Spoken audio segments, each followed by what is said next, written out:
But toxicity in the workplace is not present only because of bad behaviors, but it's also because of the absence of something else, something I call the grace gap.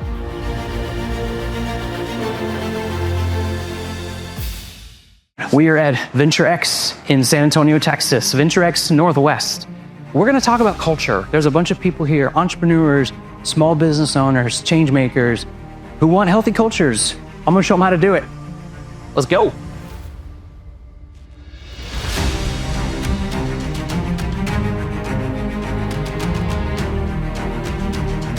Toxic cultures don't happen on purpose. If you're building a business, if you're building a brand, if you're building a team, you're building a network, whatever you're building, you're also building a culture. And who is in that culture? People, humans, yes. And if you want to win in the marketplace, if you want to do whatever product or service you're selling and do it the best, you gotta use your people. You gotta use your people in the right way.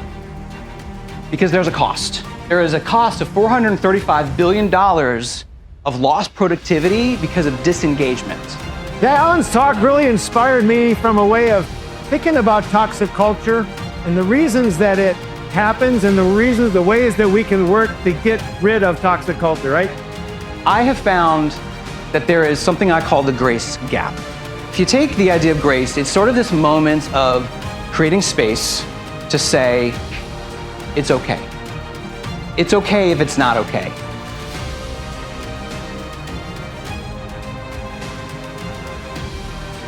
So I'm not standing in front of you saying you just need more grace. What I'm saying is you need what I'm calling fanatical grace. Not to replace accountability, to reframe it. Alan did a very thought-provoking idea about fanatical grace. And I actually agree quite a bit on this. His approach was extremely clear, but at the end of the day, the approach of becoming human. So Fanatical Grace has 3 core shifts, and they shift us from these survival, outdated, stifling survival strategies into more human-centered, graceful strategies.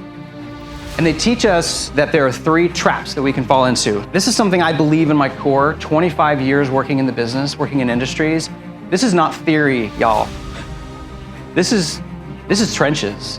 This is my experience. I believe deep in my core that when you make grace fanatical, you can get fanatical growth. You can spark fanatical results. And this isn't just a model. For me, this is a movement. This is a movement into what I call the grace period.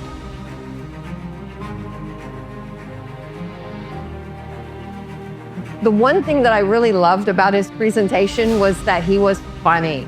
He had such a good demonstration about sort of toxic management style, and he used this big ball and had the attendees demonstrate how to manage a project by throwing the ball back and forth. Gallup tells us that there is so much lost potential because of the way that we're leading our teams today. Outdated survival strategies that are leading to disengaged employees. Now there's a $9.6 trillion potential if we could all be engaged, showing up to work every day, feeling passionate about what we do, bringing our best selves to work every day.